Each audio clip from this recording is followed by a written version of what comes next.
Oh,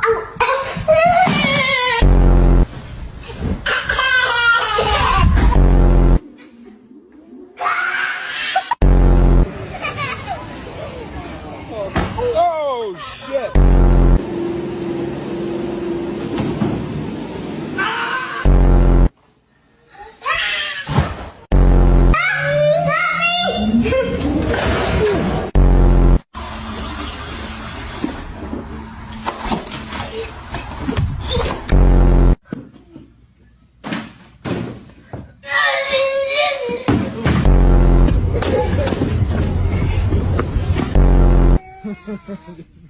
Look at that big mud streak. Oh my god.